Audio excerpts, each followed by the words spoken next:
tubashimiye ko murimo kutwumva. Ahantu haba abantu hakunze kuba n'ibikona. Imibereho yabyo ihuye cyane n'imibereho yacu. Ni inyoni zirya byose bishobora kuribwa kimwe natwe. Ziri mu ziramba ku isi. Ibikona aho biba mu gasozi biba bifite amahirwe yo kumara imyaka 20, ariko iyo byitaweho nko mu byanya bikomye kiba gishobora kumara imyaka 50. Hari abantu bashaka kuvuga ko umuntu ari mukuru bakavuga ko afite imyaka nk'iy'igikona. Bikunze kuba ari umukara wijimye cyane, bimwe bikanagira ibara ry'umweru mu gatuza. Hari abantu bavuga ko byambara cravate. Gishobora gupima santimetero 60 z'uburebure n'ikiro 1.5 mu buremere. Ibikona biri ku rutonde rw'inyoni bivugwa ko zizi ubwenge bwinshi kurusha izindi ndetse no kurusha izindi nyamaswa nyinshi. Hari abantu bajya kure bakavuga ko igikona gikuru gishobora kugira amayeri y'imibereho angana n'ay'umwana w'umuntu w'imyaka 7. Ndabasuhuje, nitwa Ismael Mwanafunzi. Twebwe ubu nibwo dutangiye kugira amakuru menshi ku bikona, ariko byo biratuzi kandi bidufiteho amakuru menshi cyane. Igikona gifite ubushobozi bukomeye bwo kumenya amasura y'abantu, ku buryo hari isura gishobora kubona kigasanga kirayizi kubera ko kigeze kubona uwo muntu mbere. Kireba isura y'umuntu kikayitegereza cyane, ku buryo kirebye ubona gisa n'ikirimo gutekereza kuri uwo muntu. Mu kivunge cy'abantu gishobora kumenyamo uwo kizi kigeze kubona. Mu minota 30 igiye kuza tugiye kuvuga ku bikona. Ubwenge bigaragaza buva he? Kubera iki bugarukira kugushaka ibyo kurya no guhunga ibyago gusa? Bifite imibereho yubakiye ku kubana hagati yabyo mu muryango, ndetse byubatse uburyo bwo gufatanya budatandukanye cyane n'ubwacu. Igikona gishaka umugore umwe cyangwa se umugabo umwe bikabana ubuzima bwose. Iyo byapfushije kimwe muri byo bikora ikimeze nk'ikiriyo. Iyi mibereho bikomora he? Tubahaye ikaze muri iki kiganiro. Turi kumwe na Cogebanque. Banki yazanye uburyo bunogeye buri wese, butekanye kandi bwihuse bwo gukoresha banki yawe. Ukoresha telefone yawe ugakanda akanyenyeri 505 urwego. Ushobora kohereza amafaranga, wagura umuriro, wareba amafaranga asigaye kuri konti yawe ndetse n'ibindi byinshi. Ibyiza no kugendana n'ibigezweho uhitamo gukoresha service z'ikoranabuhanga za Cogebanque. Ukeneye ibindi bisobanuro wagana ishami rikwegereye rya Cogebanque cyangwa ugahamagara 50 Ku musozo tubafitiye ubutumwa bwa Minisiteri y'Ubuzima inyuza mu kigo cyayo gishinzwe ubuzima RBC. Wari uzi ko kunanirwa kuboneza urubyaro ari imwe mu mpamvu zitiza umurindi igwingira ry'abana? Ikaze.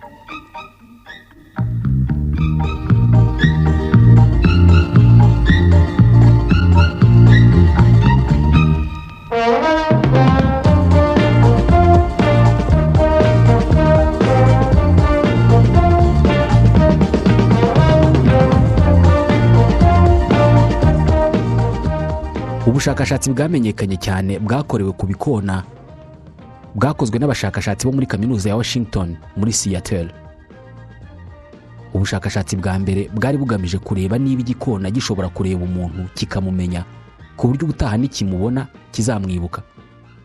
John Merzelef ni umuhanga mu mibereho y'ibinyabuzima, akorera muri kaminuza ya Washington Seattle. Muri iri gerageza abashakashatsi bambaye ibibumbano bikoze nk'amasura y'abantu ariko ubona ko biteye ubwoba, maze banyura imbere y'ibikona 7 baratambuka baragenda. Hanyuma twaje kwitegereza uburyo ibyo bikona byitwara mu gihe bari bagarutse muri iyo nzira n'ubundi bacyambaye y'amasura. Ku nshuro ya mbere 30% by'ibikona byabonye ayo masura ateye ubwoba, byarasakuje cyane nk'ibitabaza, ariko ku yindi nshuro ubwo bagarukaga bikababona, ibikona byose byaraho hejuru mu biti byarasakuje cyane, bisa n'ibitabaza cyangwa ibiburira ibindi byose nk'aho bibonye icyabo gikomeye.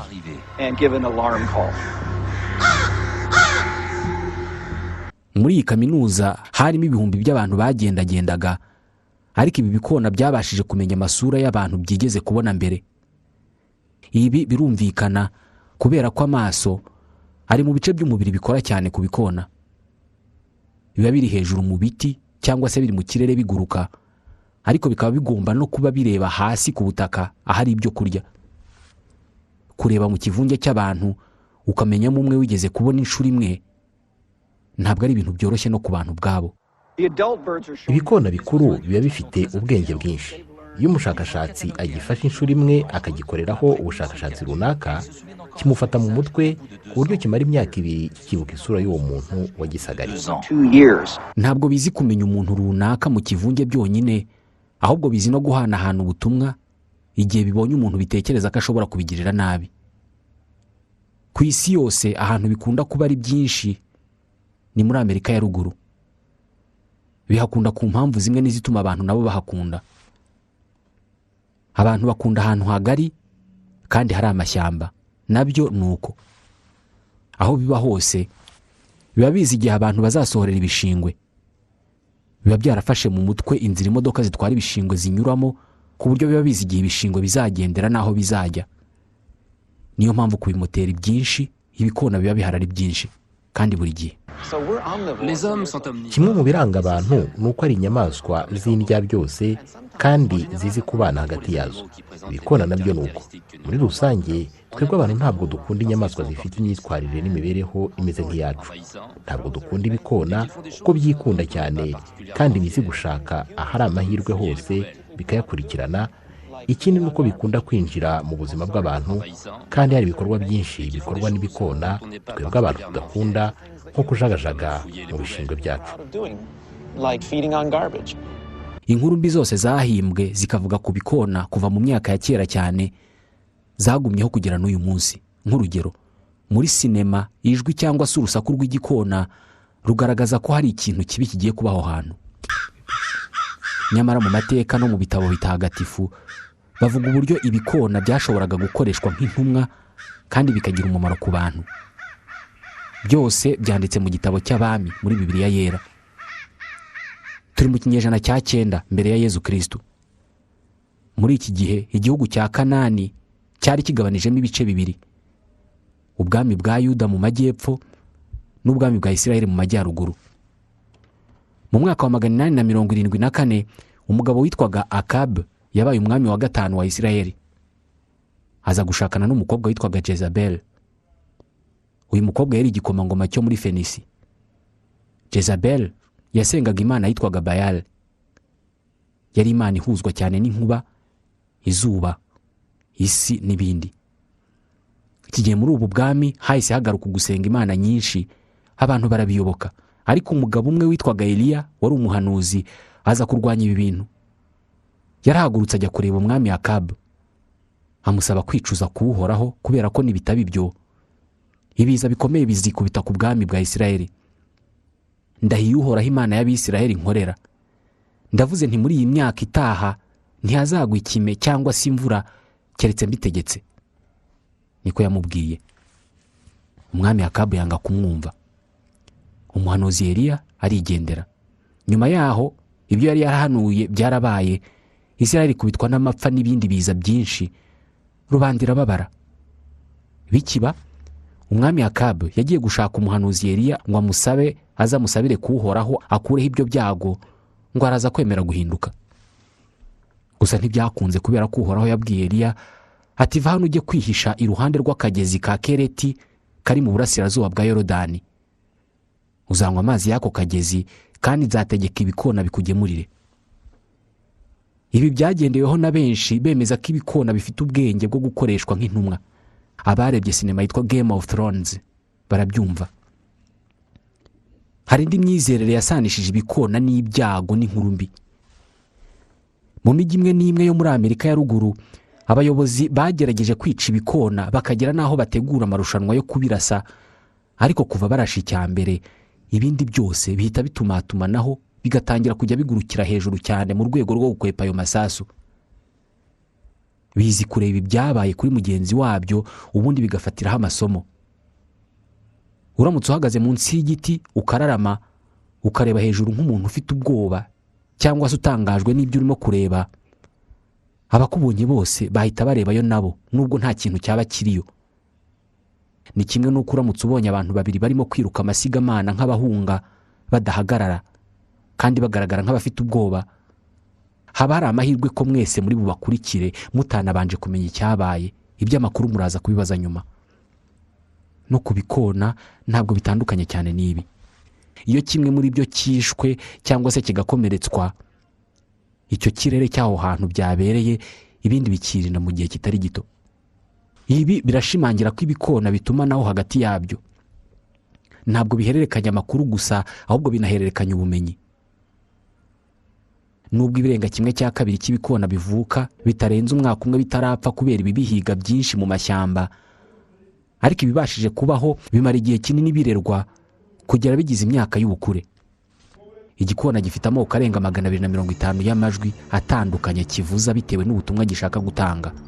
Iri ngiri ni ryo gutabaza no gutanga ubutumwa kuri bigenzi byacyo ko hari icyago kije. Amajwi nk'aya niyo bikoresha mu kwigisha abana babyo amasomo azabagirira akamaro mu buzima bwabo bwose. Iyo gifite abana bato mu cyari, maze umunsi umwe kikabona icyago nka kagoma, umuntu wagihemukiye cyangwa se indi nyamaswa ishobora kukigirira nabi, kivuza amajwi nk'aya menshi cyane, bityo abana bagaheraho bafata mu mutwe ko uwo muntu, iyo nyamaswa cyangwa se icyo kintu kindi atari cyiza, bakazagihunga ubuzima bwose. Iyi ni imibereho idafitwe n'inyamaswa nyinshi ku isi. Abana bacu tubigisha ko urwembe rukomeretsa, ko umuriro utwika. Ibi tubibigisha mu buryo butandukanye, ariko ikiba kigamijwe ni uko amenya ko icyo kintu ari kibi ku buryo atazagisubira. Hari abagera kure bakavuga ko niba ushaka ko amenya ko umuriro ari mubi, umureka agakora kuri buji agashya akabimenyeraho. Hagomba kuba ari naho havuye guhana hakoreshejwe inkoni cyangwa se akanyafu cyangwa igitsure. Ni ugutuma uwo mwana asanisha icyo kintu n'ububabare bw'inkoni, ku buryo ikindi gihe cyose natekereza gukora icyo kintu azabitinyishwa n'uko icyo kintu gihamagara inkoni. Uguhererekanya ubumenyi kw'ibikona mu buryo budatandukanye cyane n'ubwacu bisobanura ko izi nyoni zifite ubushobozi bukomeye mu gukomeza uruhererekane rw'ibisekuru byazo. Abahanga mu by'ibinyabuzima ntabwo ari bo bonyine bakora ubushakashatsi ku mibereho n'imyitwarire y'ibikona. Departement y'ingabo muri Leta Zunze Ubumwe za Amerika nayo yitaye cyane ku gusobanukirwa ubushobozi bw'ibikona mu kureba isura y'umuntu, kikamenya ko uwo muntu ari mubi wo kwitondera cyangwa se ko ari umuntu wo kwizerwa. Iyi departement ishinzwe ingabo muri Leta Zunze Ubumwe za Amerika itekereza ko ubu bubasha bushobora kwifashishwa ku mpamvu z'umutekano. Mu nyoni zibaho, igikona ni Albert Einstein cyangwa se undi muhanga ukomeye wabayeho mu bantu. Hari abavuga ko ibikona ari inguge ziguruka kubera ko bifite ubwonko bukora byinshi mu by'inguge zikora. Mwibuke inguge bitekerezwa ko arizo zidukurikira mu bwenge. Ahanini binashingira ku kuba arizo mu muryango wacu. Akana k'igikona kagira amezi 4, ubwonko bwako bumaze kugera ku kigero cy'imikurire giteye imbere, ku buryo haba habura gato ngo bube bwuzuye. Kuri iki kigero, iki gikona kiba gishobora gukora byinshi mu bikorwa n'inguge ndetse n'abana b'abantu bari munsi y'imyaka 7 y'amavuko. Kimwe mu bigaragaza ubu bushobozi mu gukoresha ubwonko bw'iki gikona ni ubwenge bwo guhisha ibyo kurya ngo kizabirye ejo cyangwa se ubutaha, bitewe n'uko kano kanya cyumva gihaze. Habaho amoko 40 y'ibikona. Ibyinshi tuzi ni iby'umukara bifite ibara ryera mu gatuza, ariko hari n'ibindi by'umukara hose. Biba hose, haba mu mashyamba, mu byaro, ariko cyane cyane mu migi, kubera ko niho bibona ibyo kurya byinshi bitewe n'uko birya ibyo abantu barya. Kuva mu bihumbi by'imyaka ishize, abantu bafata ibikona nk'inyoni mbi zisa n'izisobanura inkuru mbi cyangwa se ibyago mu bantu. Ntabwo harashira imyaka myinshi abantu batangiye gukora ubushakashatsi ku bikona bagamije kubimenyaho byinshi. Icy'ingenzi bashaka kumenya ni uburyo izi nyoni zitarusha izindi zose ubwonko bunini, ariko zikarusha izindi zose ubwenge. Inyoni irusha izindi ubwonko bunini ni Autriche. Kasuku nayo igakurikiraho, ariko izi zose igikona kizirusha ubwenge, nubwo kasuku izirusha gufata mu mutwe, ariko igikona gikora amahurizo menshi kandi akomeye kurusha kasuku. Mu birwa bya Nouvelle Calédonie muri Oceania niho hatangiriye ibikorwa byo gukora ubushakashatsi ku bikona, bitewe n'uko hano ariho haba igikona bivugwa ko kirusha ibindi byose ubwenge. Mu 1993 hari abashakashatsi bo muri kaminuza ya Auckland bavumbuye ko ibikona byo muri ibi birwa bya Nouvelle Calédonie bifite ubushobozi bwo gukoresha bimwe mu bikoresho. Mwibuke gukoresha ibikoresho nibyo byatumye abantu baba inyamaswa ziteye imbere kurusha izindi zose.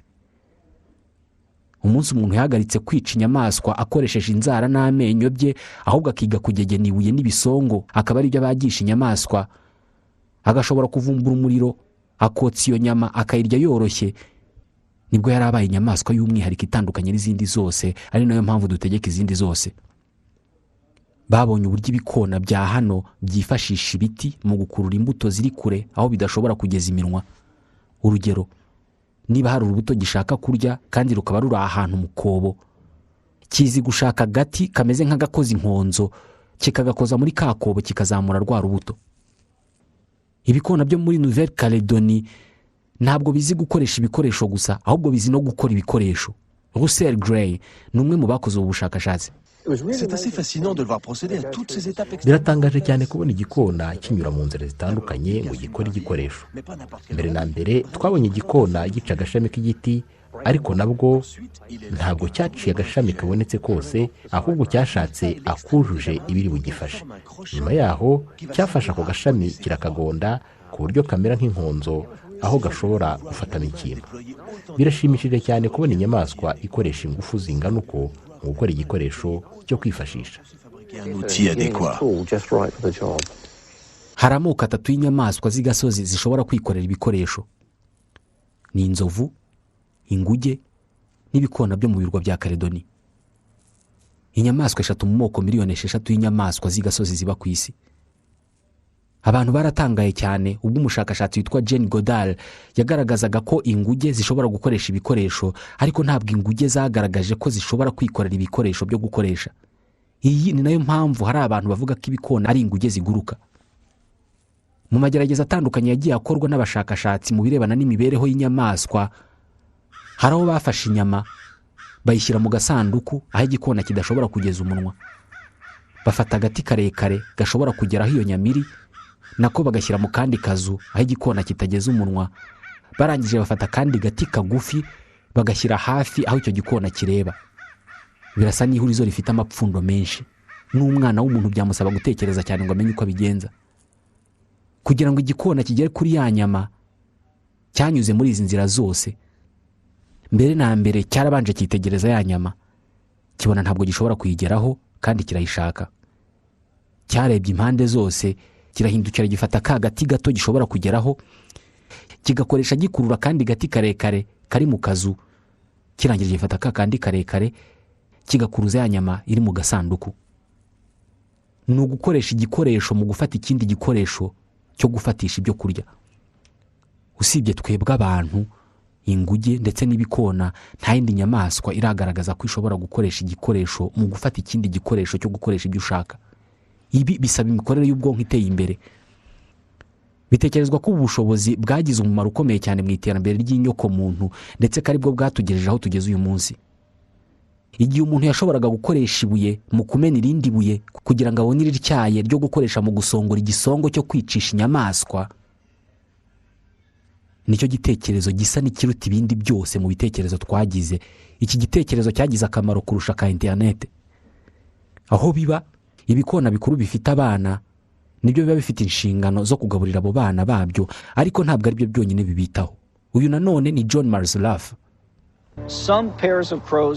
Bimwe mu bikona bifite umwana bifashwa kumurera nk'ikindi gikona cy'ikigabo cyangwa ikigore kiba cyaragumye aho cyavukiye mu gihe cy'umwaka umwe cyangwa 2, ubundi kikajya gifasha ababyeyi bacyo kugaburira abavandimwe bacyo bato. Igikona iyo kimaze gukura gishaka ikindi bidahuje igitsina, bikabana kandi bikazagumana ubuzima bwose. Abana bibyaye iyo bamaze gukura bava aho ngaho bakajya gushaka ahandi baba, ariko hari ubwo batinda kugenda bakaguma aho ngaho bagafatanya n'ababyeyi kwita ku bavandimwe neza nkatwe. Bitekerezwa ko kwitabwaho ndetse no kurindwa kw'ibikona bito bikozwe n'ibikuze bifasha ibikiri bito kwita cyane ku kwiga amasomo mashya y'ubuzima, ari nabyo byihutisha gutera imbere ndetse no gukura ku bwonko bwabyo. Mu yandi magambo, inyamaswa zifata igihe kinini cyo kwita ku bo zabyaye nizo zigira ubwenge bwinshi kurusha izibyara zikarekera aho ngaho abana bakikuza bakimenya. Les corbeaux ont un système social très intéressant qui, de tous les animaux de la planète, s'apparente le plus à celui des ibikona bifite imibanire itangaje cyane ijya kumera nk'iy'abantu bo mu burengerazuba bw'isi. Nta nguge n'imwe ifite imibereho aho umugore n'umugabo babana bo n'abana babo kandi bakabarera mu gihe cy'imyaka myinshi babifashijwemo n'inshuti n'umuryango. Ku bikona buri muryango uba ufite ahantu hawo hihariye udakunda ko hari izindi nyamaswa ziza kuhinjira. Ku bikona urwego rw'ibanze rw'ingenzi mu mibanire yabyo ni umuryango. Chez les corbeaux aussi, l'unité sociale de base, c'est la famille.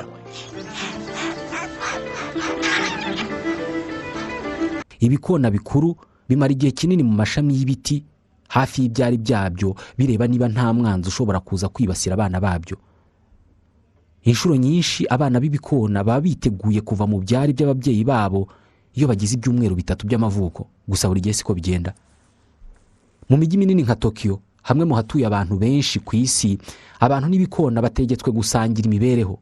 Iyi ni imibereho itorohera abantu buri gihe.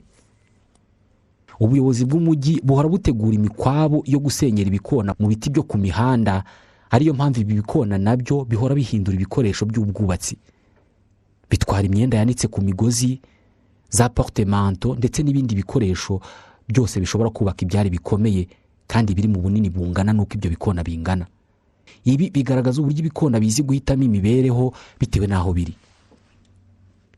Ikibazo nuko mu mijyi nka Tokyo ituwe n'abantu benshi irimo n'ibikorwa remezo byinshi, ibikona bikunda kwarika ahahurira insinga z'amashanyarazi, ku buryo nko muri Tokyo hakunda kuba ibura ry'umuriro w'amashanyarazi mu bice bimwe na bimwe, ndetse bigatuma zimwe muri gari ya moshi zisubika ingendo igihe umuriro w'amashanyarazi wabuze muri gare. Iyi niyo mpamvu kompanyi z'amashanyarazi ziba zarashyizeho amatsinda y'abantu bashinzwe kurwanya ibikona. Akazi kabo ni ukuzenguruka umujyi basenya ibyari by'ibikona. Ikibazo nuko badashobora kubinesha. Iyo barimo gusenya ibi byari, ibikona biba bizenguruka hejuru yabo ku buryo bamara kubisenya bita bitangira kongera kubaka. Bigira ijwi ryihariye kuri buri cyago bibonye. Hari uburyo bivuga iyo bibonye umuntu bikeka ko yabigirira nabi, hari uko bivuga iyo bibonye injangwe, hakaba nuko bivuga iyo bibonye indi nyoni nk'agaca cyangwa se icyanira gishobora kubigirira nabi. Aya majwi biyavuga biburira abana babyo, bityo nabo bakazakura bazi ko ijwi runaka ritabariza icyago runaka. Muri rusange, abashakashatsi babaza amajwi arenga 250 atandukanye avugwa n'ibikona. Bitekerezwa ko buri gikona gifite amajwi abiri yacyo yihariye atagirwa n'ikindi cyari cyo cyose. Hari rimwe rivugira hejuru gikoresha iyo kibwira abana bacyo, hakaba n'irindi rivugira hasi gikoresha iyo kivugana n'ibindi bikona byo mu muryango wacyo. Ubu ni ubwoko bw'itumanaho ubundi buzwi ku nyamaswa ziteye imbere mu mitekerereze no mu mibereho. Abana b'igikona baba bashobora gukomeza kubana n'ababyeyi babo kugera bagize imyaka 5. Nta yindi nyoni irera abana bayo mu gihe kirekire gutya. Abantu nibo nyamaswa zirera abana bazo mu gihe kirekire.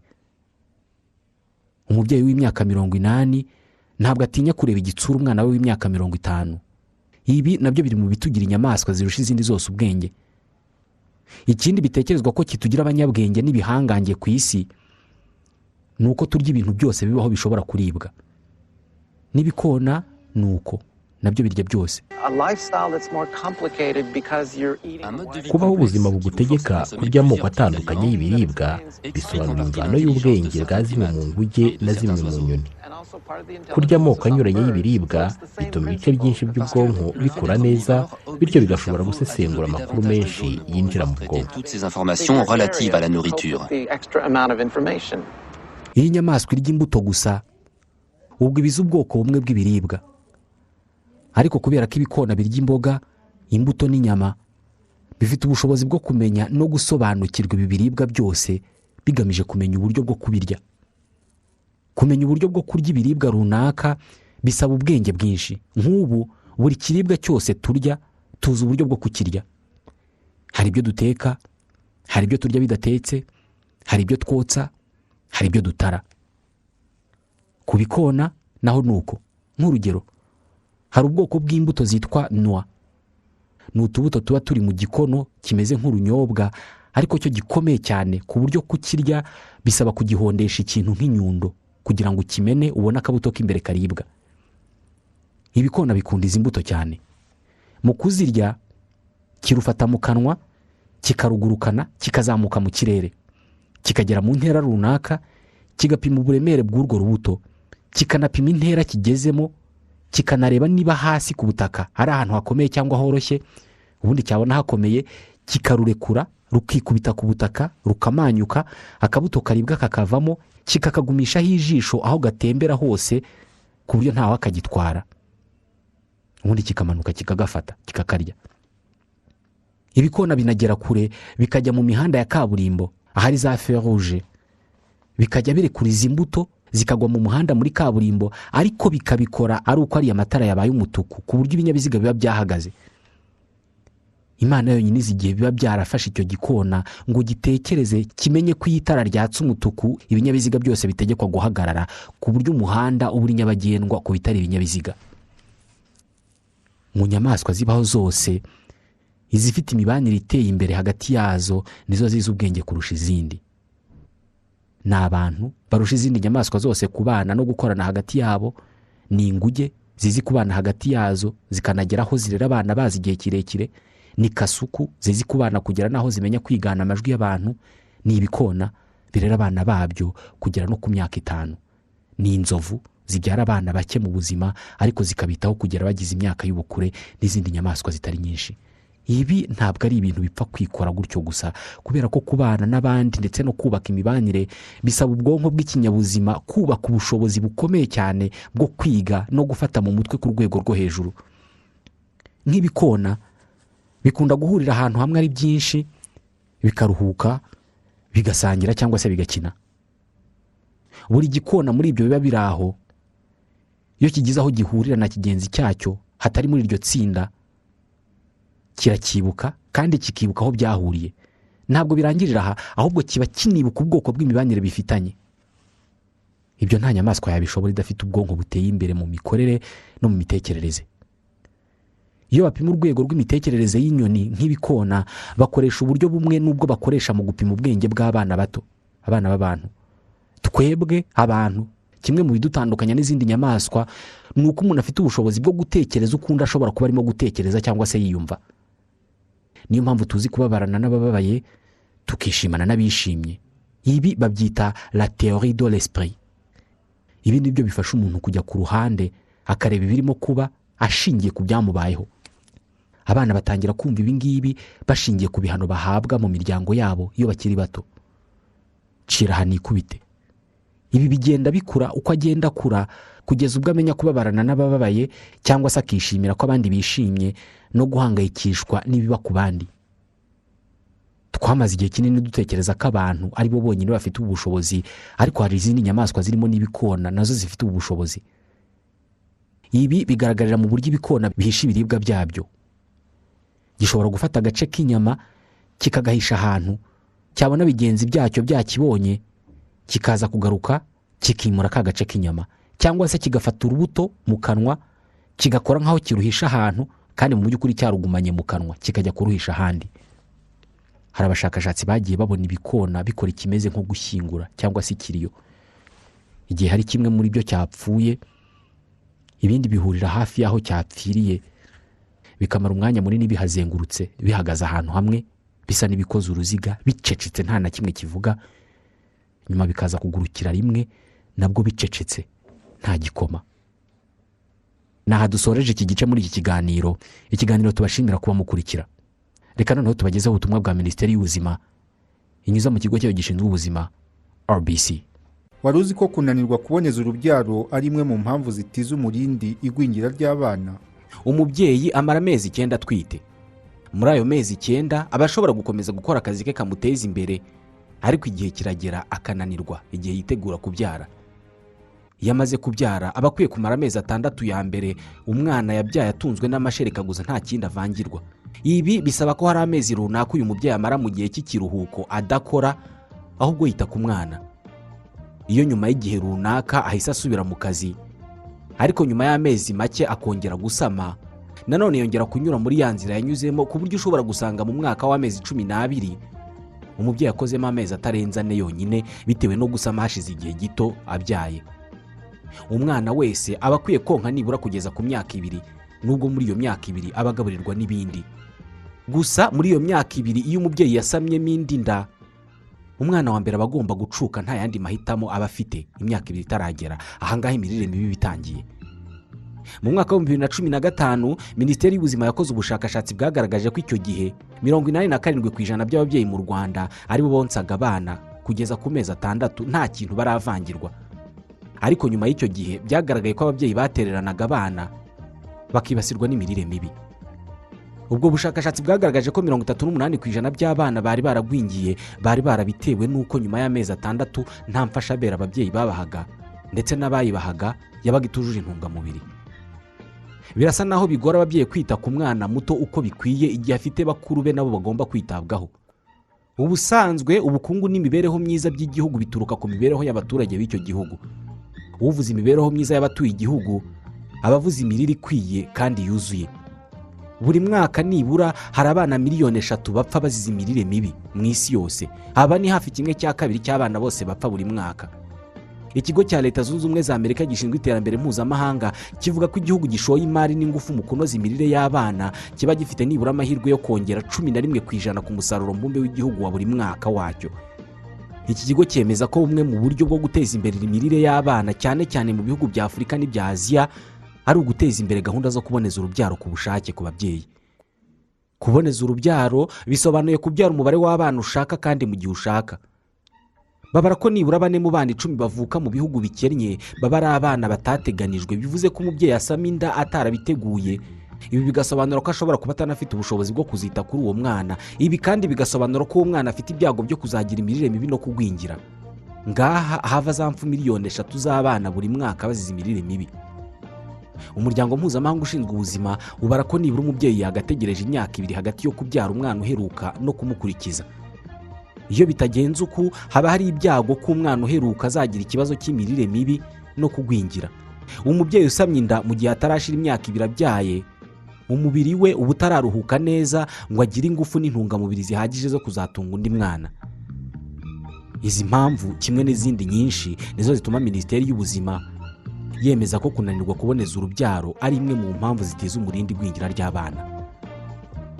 Ubu ni ubutumwa bwa Minisiteri y'Ubuzima inyuza mu kigo cyayo gishinzwe ubuzima RBC.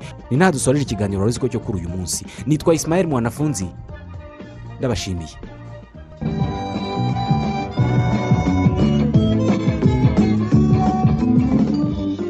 Waruzi ko ikiganiro cya Radio Rwanda